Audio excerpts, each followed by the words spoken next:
27 years ago, when civil rights leader Martin Luther King Jr. was assassinated, grief and frustration erupted in America's cities. And far away in Iowa, one third-grade teacher knew she had to do something. The shooting of Martin Luther King could not just be talked about and explained away. There was no way to explain this to little third graders in Riceville, Iowa. I knew that it was time to deal with this in a concrete way, not just talk about it, because we had talked about racism since the first day of school. This is a fact. Blue-eyed people are better than brown-eyed people. It was a daring experiment in prejudice. I watched wonderful, thoughtful children turn into nasty, vicious, discriminating little third graders. Can one teacher, in one day, change the lives of her students forever? Tonight, a class divided.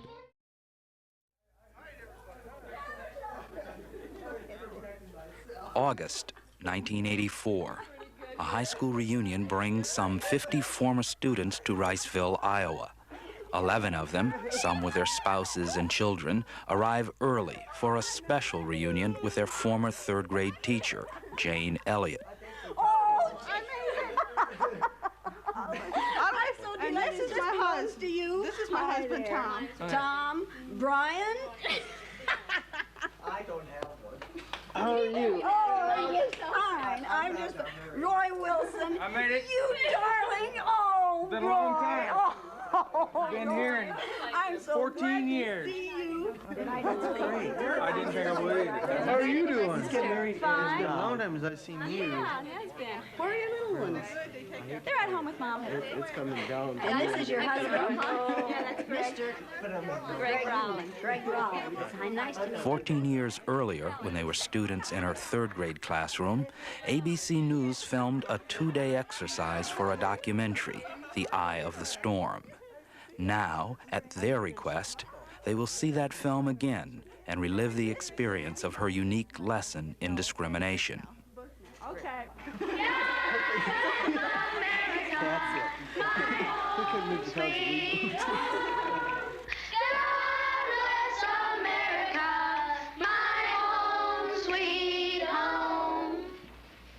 This is a special week. Does anybody know what it is? National Brotherhood. National Brotherhood Week. What's brotherhood?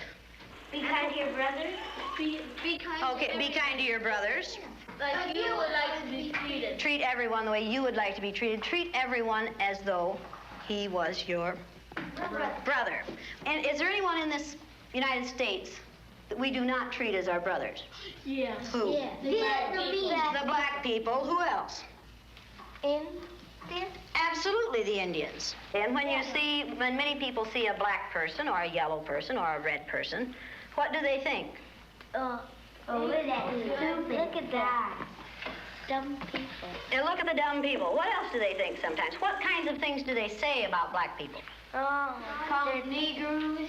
In the city, many places in the United States, how are black people treated? How are Indians treated? How are people who are of a different color than we are treated? They're part of this world. They don't get anything in this world. Why is that? Because they're different color. You think you know how that would feel to be judged by the color of your skin? Yeah. Do you think you do? No, I don't think you'd know how that felt unless you had been through it, would you? It might be interesting to judge people today by the color of their eyes. Would you like to try this? Yeah. Sounds like fun, doesn't it? Since I'm the teacher and I have blue eyes, I think maybe the blue-eyed people should be on top the first day. And up here? I mean, the blue-eyed people are the better people in this room. Oh, yes, they are. Blue-eyed people are smarter than brown-eyed people. My dad isn't that stupid. Is your dad brown-eyed? Yeah. One day you came to school and you told us that he kicked you. He did. Do you think a blue-eyed father would kick his son? Yep. My dad's blue-eyed. He's never kicked me. Greg's dad is blue-eyed. He's never kicked him. Rex's dad is blue-eyed. He's never kicked him. This is a fact. Blue-eyed people are better than brown-eyed people. Are you brown-eyed or blue-eyed? Blue. Why are you shaking your head? I don't know. Are you sure that you're right? Why? What makes you so sure that you're right? I don't know. The blue-eyed people get 5 extra minutes of recess, while the brown-eyed people have to stay in. The brown-eyed people do not get to use the drinking fountain. You'll have to use the paper cups. You brown-eyed people are not to play with the blue-eyed people on the playground because you are not as good as blue-eyed people. Well, the brown-eyed people in this room today are going to wear collars so that we can tell from a distance what color your eyes are. On page 127. 127. Is everyone ready? Everyone but Laurie. You ready, Laurie? Brown-eyed. She's a brown-eyed. You'll begin to notice today that we spend a great deal of time waiting for brown-eyed people. The yardstick's gone. Well, okay. I don't see the yardstick, do you? It's coming over there. Hey, Miss Knight, you better keep that on your desk so if the brown-eyed people get out of hand. Oh, you think if the brown-eyed people get out of hand, that would be the thing to use? Who goes first to lunch? Blue-eyed. The blue-eyed people. No brown-eyed people go back for seconds. Blue-eyed people may go back for seconds. Brown-eyed people do not. Brown-eyed. Don't you know? They're not smart. Is that the only reason? They'll take too much. It might take too much. Okay, quietly.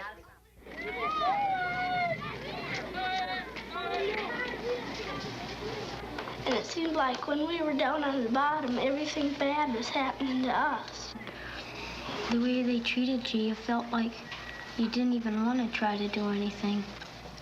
It seemed like Mrs. Elliott was taking our best friends away from us.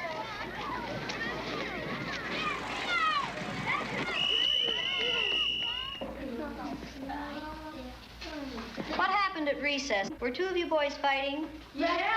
Russell and John were. What happened, John? Russell called me names and I hit him in the gut. What did he call you? Brown eyes. Did you call him brown eyes? They always call us that. Craig and all of the boys they keep calling us brown eyes. They said, "Come here, brown eyes." And they were calling us blue eyes. I wasn't. Sandy and Donna were. Yeah. What's wrong with being called brown eyes? It means that we're stupider. Well, not that. But... Oh, that's just the same way as other people calling black people niggers. Yeah. Is that the reason you hit him, John? Did it help? Did it stop him? Did it make you feel better inside? Stop Russell. Make you feel better inside? Did it make you feel better to call him brown eyes? Why do you suppose you call him brown eyes? Right, because he has brown eyes. Is that the only reason? He didn't call him brown eyes yesterday, and he had brown eyes yesterday. Didn't he? Because we just started it. Ever since you put those blue things on there. Yeah, tease them. Kind of tease them. Oh, is this teasing? No. Well, he did it. Were you doing it for fun, to be funny, or were you doing it to be mean?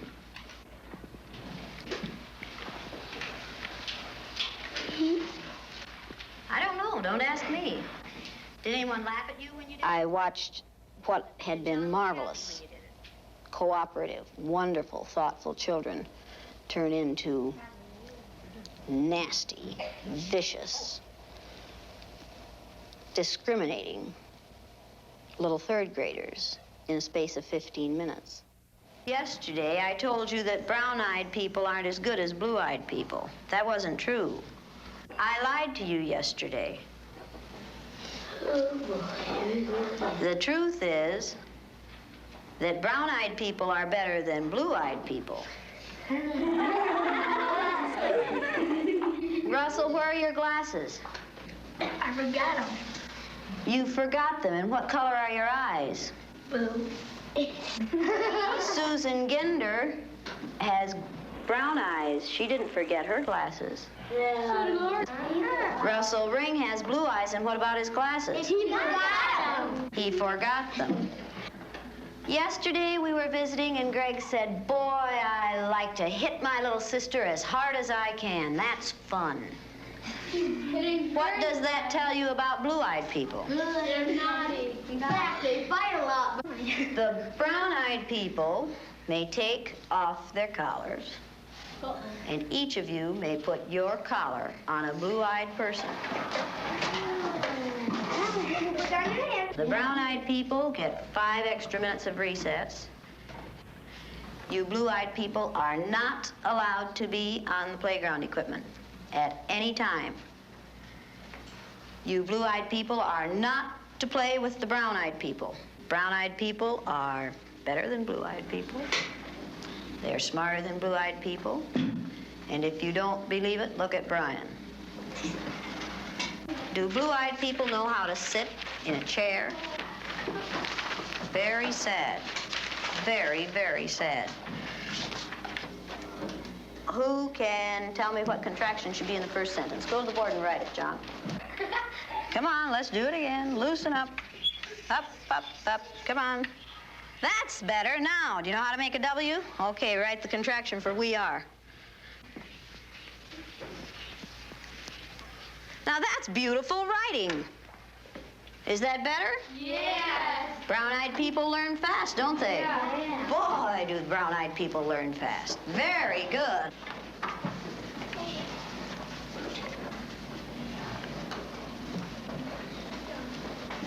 Greg, what did you do with that cup?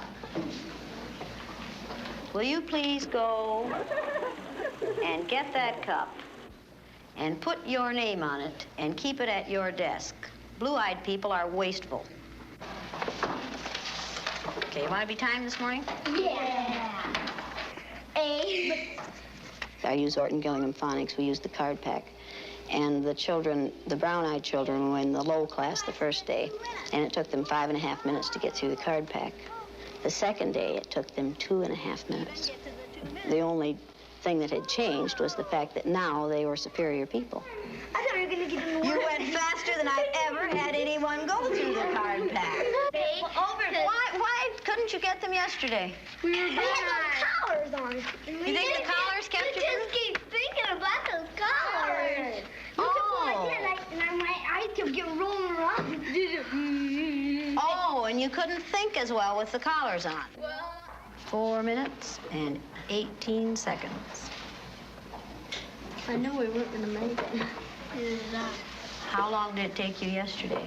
3 minutes. 3 minutes. How long did it take you today? 4 minutes and 18 seconds. What happened? One down. Why? What were you thinking of? This. I hate today. How do you do? I hate too. Because I'm blue-eyed. See, I am too. There's nothing, it's not funny, it's not fun, it's not pleasant. This is a filthy, nasty word called discrimination. We're treating people a certain way because they are different from the rest of us. Is that fair? No. Nothing fair about it. We didn't say this was going to be a fair day, did we? No. And it isn't. It's a horrid day. Okay, you ready?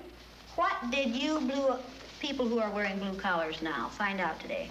Oh, you feel I know what they felt like yesterday. I did too. How did they feel yesterday? Down. Like a dog on a leash. Yeah. It feels like a chain them up wherever you go. Into prison. Like you're chaining them up into prison. And you're throwing the key away. Should the color of some other person's eyes have anything to do with how you treat them? No. All right, then should the color of their skin? No. Should you judge people No. by the color of their skin? No. You're going to say that today, and this week, and probably all the time you're in this room. You'll say, "No, Mrs. Elliott." No. Every time I ask that question. No, Mrs. Then, No, Mrs. Elliott. when you see a black man or an Indian or someone walking down the street, are you going to say, "Look at that silly looking thing"? No, Miss. Does it make any difference whether their skin is black or white? No. Or yellow? No. Or red? No. Is that how you decide whether people are good or bad? No. Is that what makes people good or bad? No. Let's take these collars off. Hey, don't stick yourself down there. No. You'd have to sort Here, Mr. Elliott, you can What would you like to do with them? throw them away. Go ahead. Go ahead. In the pit. Mrs. Elliott. Should eat them. Don't eat them like great. Now you know a little bit more than you knew at the beginning of this week? Yes. A lot. Do you know a little bit more than you wanted to? Yes, Miss. This isn't an easy way to learn this, is it? No, Miss. Oh, well, you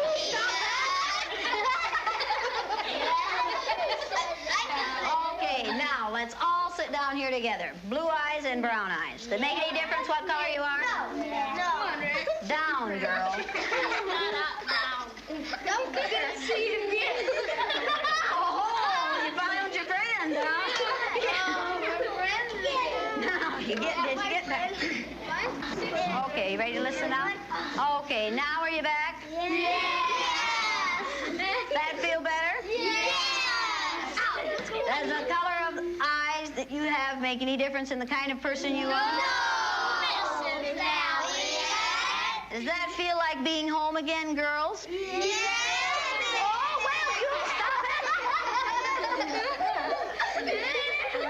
it. This was the third time Jane Elliott had taught her lesson in discrimination. The first, 2 years earlier, was in April of 1968. On the day after Martin Luther King was killed, one of my students came into the room and said, "They shot a king last night, Mrs. Elliott. Why'd they shoot that king?"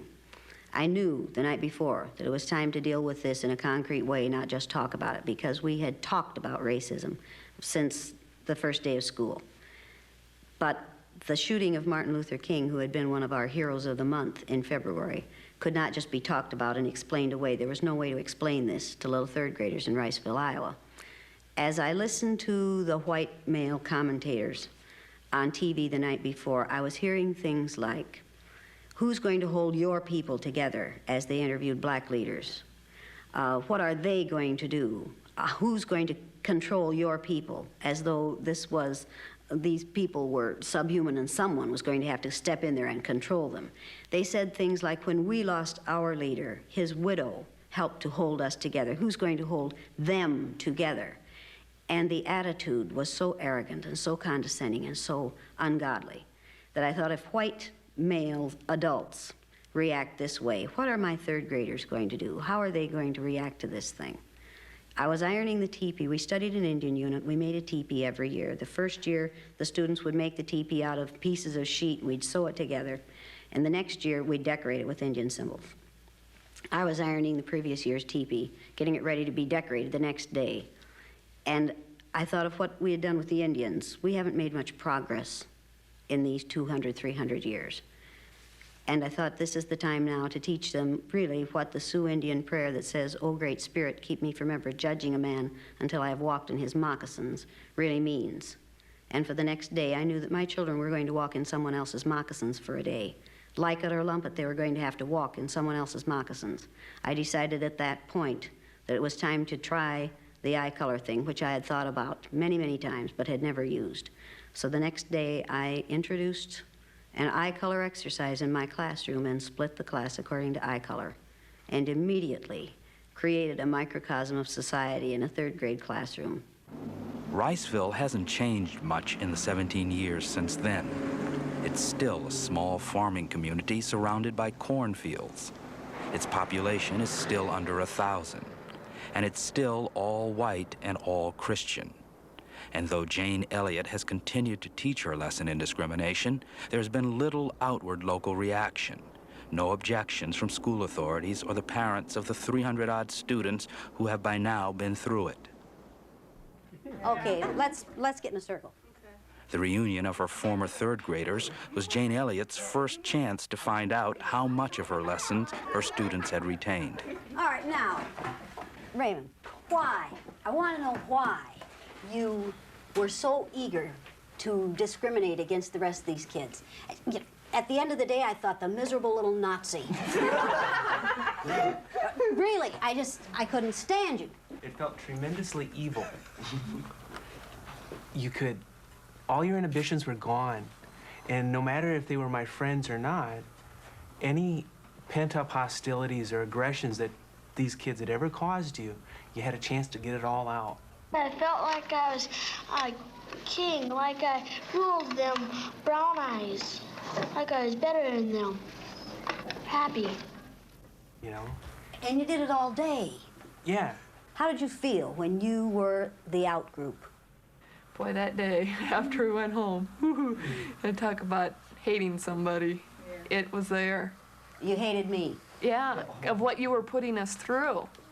Nobody likes to be looked down upon. Nobody likes to be hated, teased, or discriminated against. And it just boggles up inside of you. You just get so mad. Were you just angry, or was there more than that? I felt demoralized, humiliated. Is the learning worth the agony? Yes. Yes. Yes. Yes. It made everything a lot different than what it was. We was a lot better family altogether. Even at our houses, we was probably, because it was hard on you when you have your best friend one day and then he's your enemy the next. It brings it out real quick in you. I don't know if that's Some of the remarks were the kinds of things I would have wished I could have programmed into them. If I had been able to program them, they're the things I would have wanted them to say. Some of the things were just mind-blowing. You know, you hear these people talking about, you know, different people, how they're, you know, they're different, and they'd like to have them out of the country. I wish they'd go back to Africa, you know, and stuff. And sometimes I just wish I had that collar in my pocket. I could whip it out and put it on and say, wear this and put yourself in their place. I wish they would go what I went, you know, do what I went through. We was at a softball game a couple weekends ago, and there was a black yelling, "Hi, Verla," you know, and we hugged each other and everything. And some people really looked just like, what are you doing with him, you know?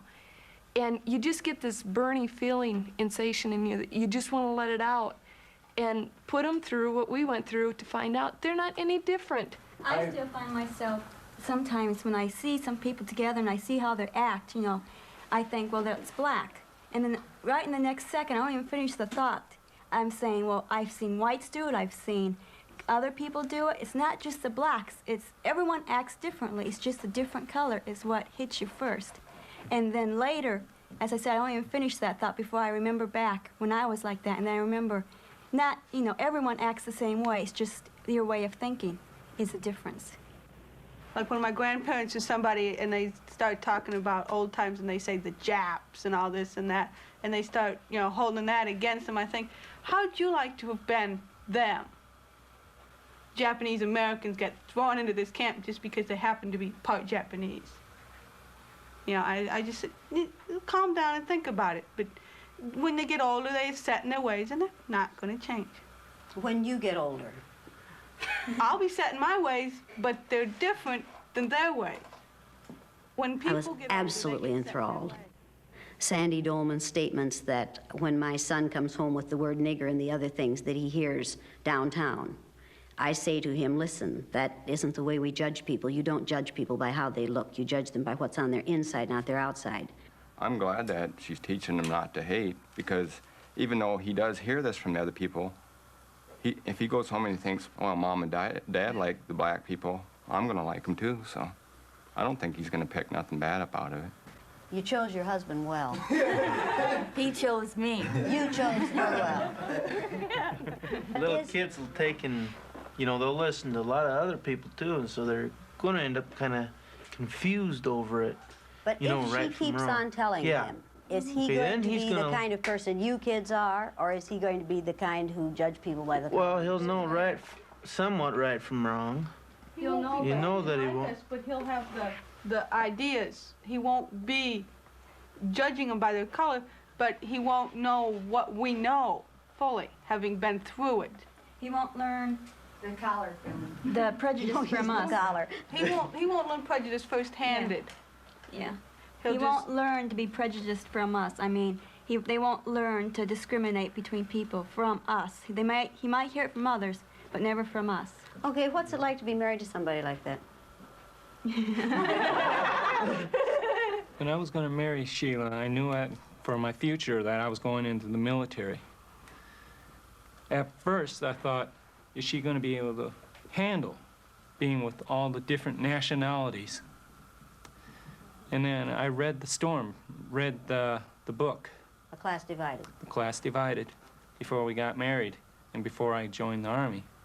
And I said, hey, she's not going to have any problems. Should every child have the exercise, or should every teacher? Everybody, not just. I think every school ought to implement something like this program in their early stages of education. If Jane Elliott's lesson in discrimination changed the way these young people feel about discrimination and racism, it also had a totally unexpected result. The second year I did this exercise, I gave little spelling tests, math tests, reading tests 2 weeks before the exercise, each day of the exercise and 2 weeks later. And almost without exception, the students' scores go up on the day they're on the top, down on the day they're on the bottom, and then maintain a higher level for the rest of the year after they've been through the exercise. We've sent some of those tests to Stanford University, to the psychology department, and they did a sort of an informal review of them, and they said that what's happening here is kids' academic ability is being changed in a 24-hour period, and that isn't possible, but it's happening. Something very strange is happening to these children because suddenly they're finding out how really great they are, and they are responding to what they know now they are able to do. And it has happened consistently with third graders. The film made of Jane Elliott's third graders in 1970 has been widely used with students and teachers, and by government, business, and labor organizations concerned about human relations. Perhaps the most unusual use of it is here at Greenhaven Correctional Facility, a maximum security prison in Stormville, New York.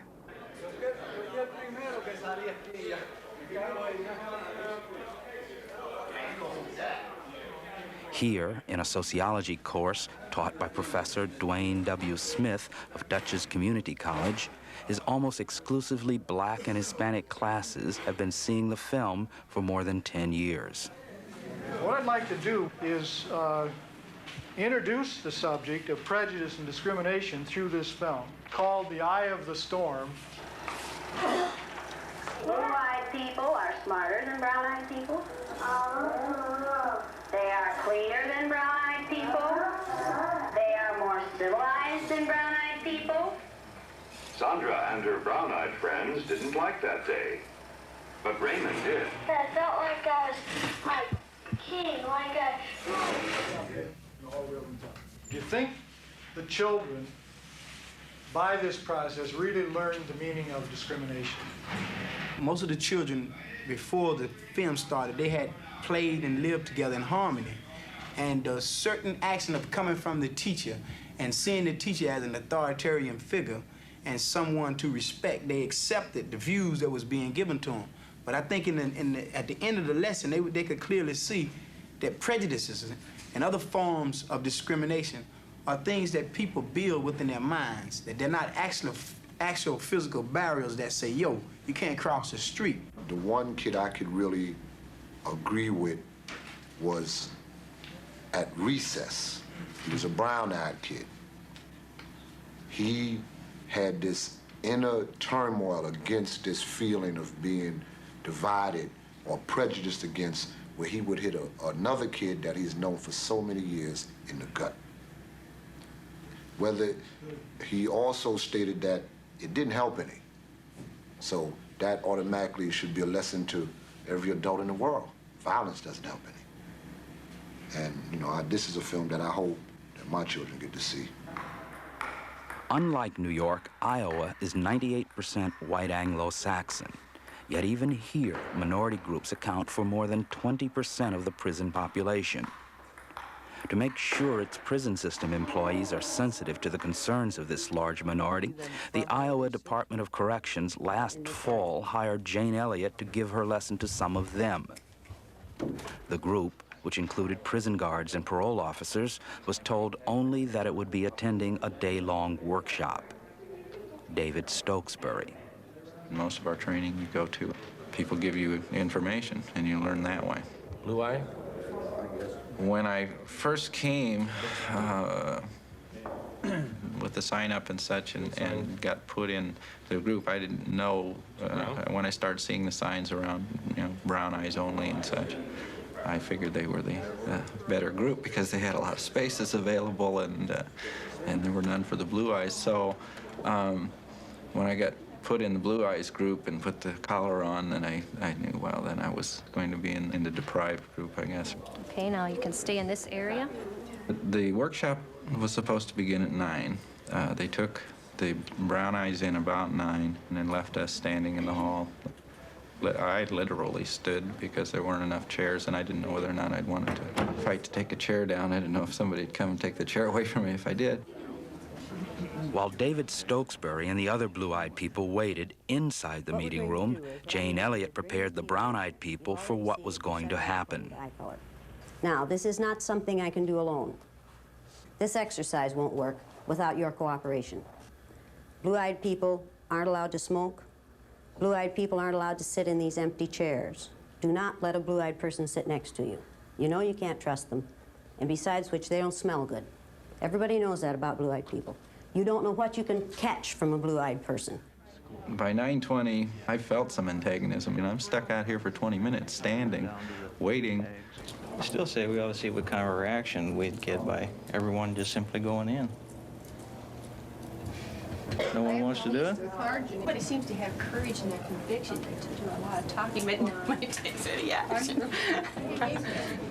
Oppose them by all singing a song or doing something really loud, you know. We shall overcome. Yeah, right. I need to have you keep it down. I don't know how many times I need to give that instruction, but you need to keep it down so you don't bother the people in the workshop. I was pretty well ticked off by the time we got taken in there. Purses and overcoats in the corner here, Phil. I need to have you put your purse and your coat in the corner. Purses and coats in the corner. Purses and overcoats in the corner. It would be to your advantage in the future, people, if you'd get to meetings on time, and it would also be to your advantage if you'd put your gum away. Put your gum away. You want to get paid for today? Well, then stay, but put your gum away. I don't have a purse, so I don't have a place to put my gum. I'm sure that you are inventive enough to find a place for the gum. Now, I'd like for you to notice where she put her gum. You have this problem with blue-eyed people. You give them something decent and they just wreck it. You'll also notice that blue-eyed people spend a lot of time playing look at me, see how cute I am, I can be funny, I can make a joke of this. This is amusing, I'm amused by this. Another thing that is obvious about blue-eyed people is that they're poor listeners. The first thing you have to do when you're teaching in a segregated situation, when you're working in a segregated situation, is teach the listening skills.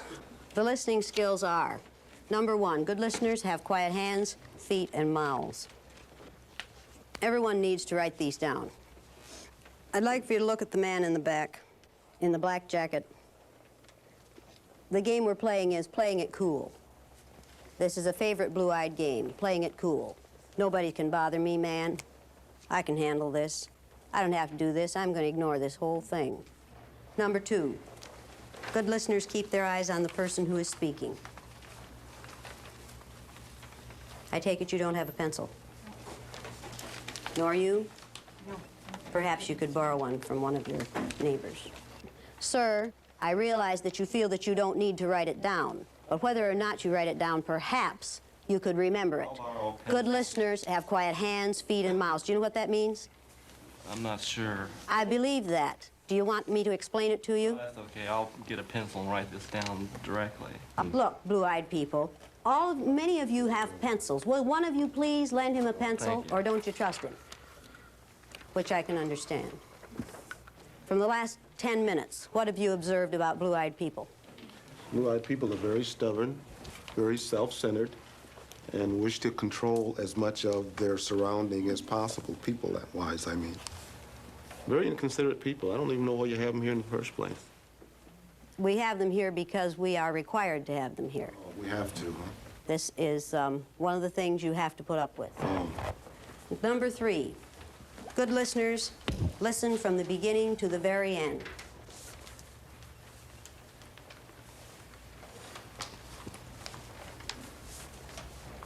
Okay, good listeners decide to learn something.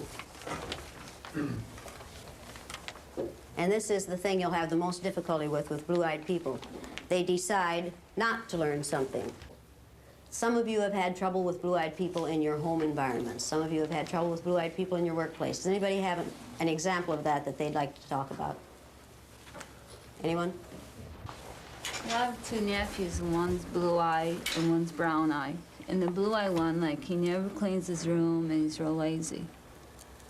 And the brown, you know, he doesn't seem to have a lot of energy, the blue-eyed one. But the brown-eyed one, he's real outgoing and he plays in sports and that. He's pretty good at it. And he just seems like a better kid. So if I have kids, I hope they have brown eyes. Are you married? No. Then it's a good thing you don't have kids, isn't it? Right. Well, you will know what to do when you choose a mate. Right. Would you like to read that first listening skill to me? I haven't got it on my paper yet. Oh, why is that? I haven't borrowed the pencil to write it down as yet. Do you think it's unnecessary? At this particular point, yes, I do. Why? Well, I have it in my head for the most part. There's a lot of space up there for it, isn't there, friend? Do you suppose you could tell me what it is? It had something to do with keeping your hands and feet still, as I Has recall. something to do with that. I find it interesting that you're amused by our having to stand here and wait for this man to do something that everybody else has already done. I find that highly interesting. Stupid, but interesting.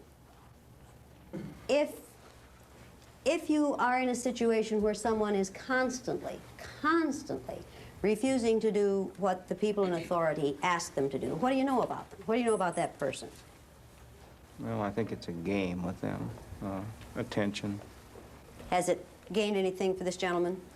disrespect from, I think, the brown-eyed people. Has it proven anything to brown-eyed people? Yes, this is a typical trait of a blue-eyed person. Now read the second one. I don't have the second one. Can I read it off first? You don't have the second one either. No. You were keeping it in your head. What happened to that plan? Just the first one I had in my head, not the second Oh, one. the other 3 aren't important? Well, they're probably important. But not important enough for you to write down, right? Well, they're important. I should have written them down, most probably. Most probably. Does anybody back there know? You don't have it written down either. I want you to take a look at these 2 so-called gentlemen. Now, we need to hear the good listening skills from you. I don't want you to think that I'm badgering you boys. But on the other hand, you're here to learn something, and if you learn nothing else today, it would be nice if you would learn the listening skills. What do you know now about brown-eyed people that you didn't know before about blue-eyed people that you didn't know before you came in here? I'm finding I'm going to have to explain things a bit more explicitly to a blue-eyed person than I would to a brown-eyed person. How many times did I have to repeat the listening skills for Roger? Well, Brother Roger is having a rough time today, isn't he? It was about 6 or 7 different times. You think that's amusing, Roger? Apparently, somewhat amusing. As part of the lesson, the Corrections Department employees took a written test. All right, I need these names and the scores. I have KR 11. I'm sorry, I can't hear you. KR, just initials, 11. Just KR, just an initial, no Yeah, last name? No names. How many? 11. And Churden or Charles, I'm not sure. on the other one. Thank you, sir. Tell me the name again. Churden? You can't read the name? No, I can't. Can't make it out. Fine. What's your name? My name is Chambers. First name? Janine. And what was her score? 6. Next. E. Riley with a 5. E. E. Riley. Will E. Riley please stand? You know, it's what you do to the image of blues with your behavior is unfortunate. What you 3 people do to the image of women with your behavior really makes me angry. The fact that you do this kind of thing and this kind of sloppy work reflects badly on women. I resent that doubly. Yes. Ma'am, I'd really appreciate it if you'd call us by name when you say you 3 people. We don't know who you're speaking to. It could be anyone here. My dear, if you wanted me to call you by name, you'd have put your name on your paper. It's on my... It was to be on your paper. You didn't see my papers, ma'am. I didn't get your name either because it wasn't on your paper. That's right. All right, now how can one call you by your name if you don't care enough about your name to put it on your paper? Don't expect me to worry about it. Don't expect me to worry about it if you don't put it on your paper. Don't sit here and say my name is important to me after you have just deliberately not put it on your paper. You're being totally unrealistic. Important to me. I remember saying I like to know who you're speaking to you when you say you 3. Then what should you do? Ask you to use my name, which I did. And where should your name have been? Right where it is. On your paper? And on my birth certificate. Is it on your paper? No, ma'am. Where'd you get a birth certificate? Same place you got. Out of a slot machine, same as you did, lady. I think you're probably right about your own. At least I know who my parents are, ma'am. Is she being rude?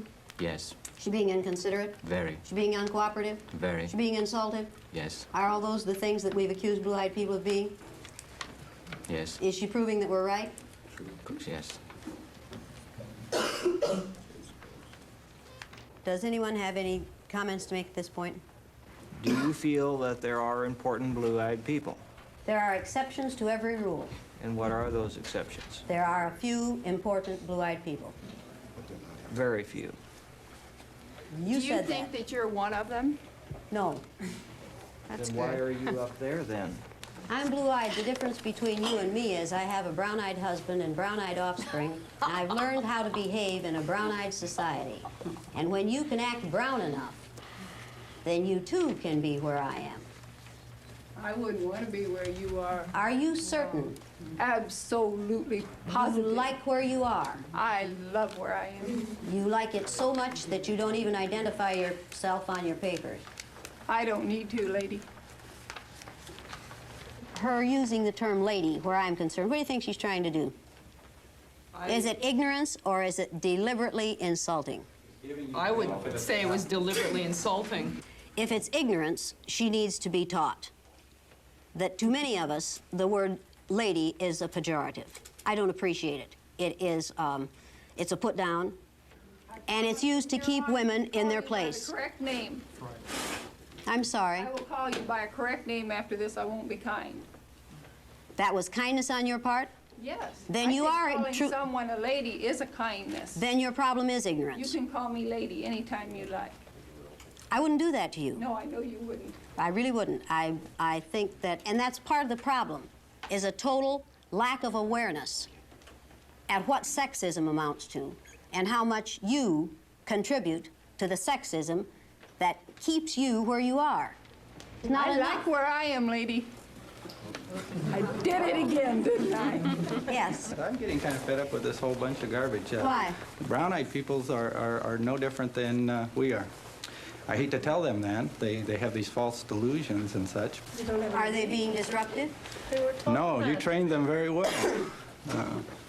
I think that's what they did with the stormtroopers in Germany also. You guys do a real good job sitting You up think that what's there. happening here today feels like it would have felt in Nazi Germany? Yes, Where do you think you are in that then? Where do I think I am? Who are you if you're in Nazi Germany? Who are you? The Jews.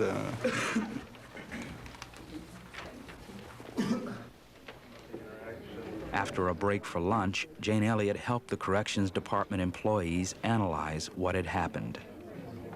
Did you learn anything this morning? I think I learned from the experience of feeling like I was in a glass cage and I was powerless. There was a sense of hopelessness. I was angry, I wanted to speak up, and yet at times I knew if I spoke up, I'd be back in a powerless situation. I'd be attacked. A sense of hopelessness. Had you Depression. Had you experienced that before? I realized this morning that there were very few times in my life that I've ever been discriminated against. Very few. And you were this uncomfortable in an hour and a half? I was amazed at how uncomfortable I was in the first 15 minutes. Can you empathize at all then with blacks, minority group members in this country? I'm hoping better than before. If we tried to argue with you, you would use just the mere argument as reason for us being lesser than the brown-eyed folks. You know, you couldn't win. Yeah, don't we do that every day? I think some do, yeah. But I would hope that I never get so unreasonable.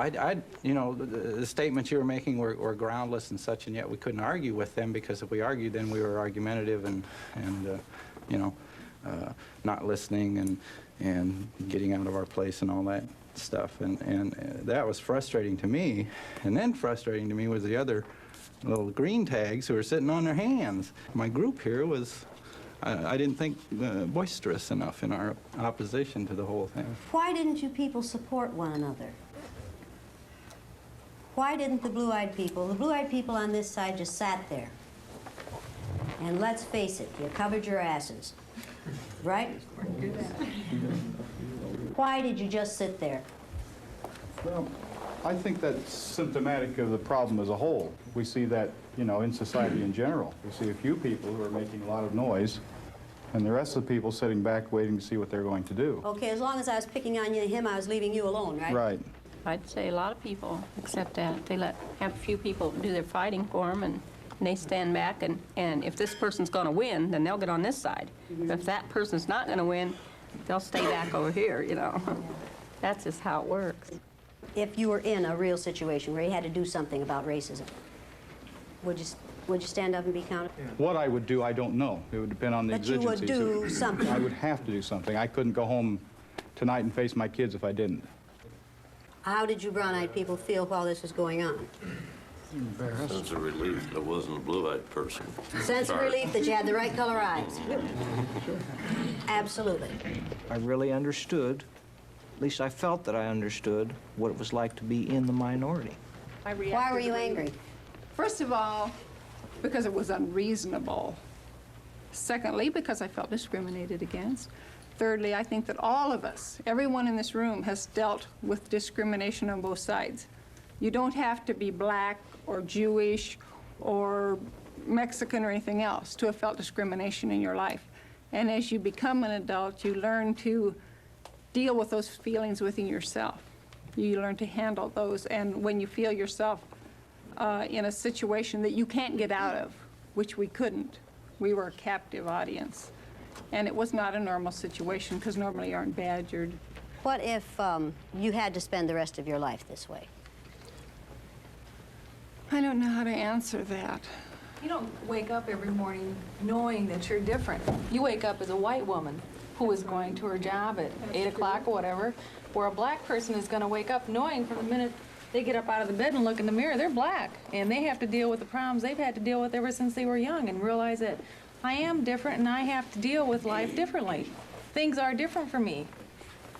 And I don't think you can really say that you have felt, maybe you have felt some sort of discrimination, but you haven't felt what it is like for a black woman to go through the daily experiences of arguing and saying, listen to me, my point of view is good, you know, what I have to offer here is good.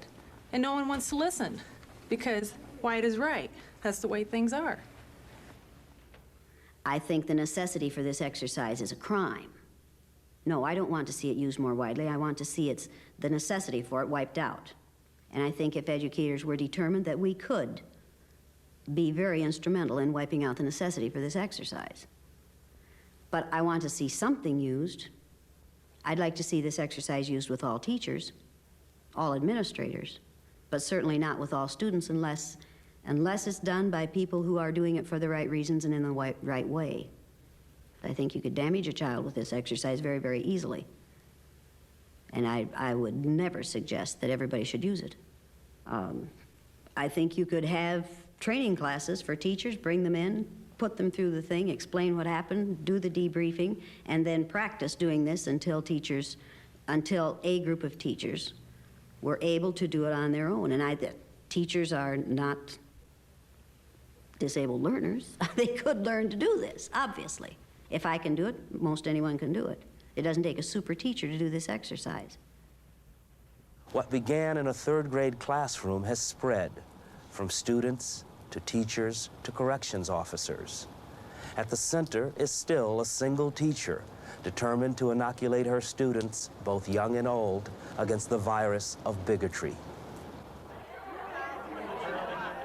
After you do this exercise, when the debriefing starts, when the pain is over and you're all back together and you're all one again, you find out how society could be if we really believed all this stuff that we preach. If we really acted that way, you could feel as good about one another as those kids feel about one another after this exercise is over. You create instant cousins. I thought maybe that lasted just while they were in my classroom because of my superior influence. But indeed, these kids still feel that way about one another. They said yesterday, over and over, the remark was made, we're kind of like a family now. They found out how to hurt one another, and they found out how it feels to be hurt in that way. And they refused to hurt one another that way again. And they said, we're kind of like a family now, and indeed we were.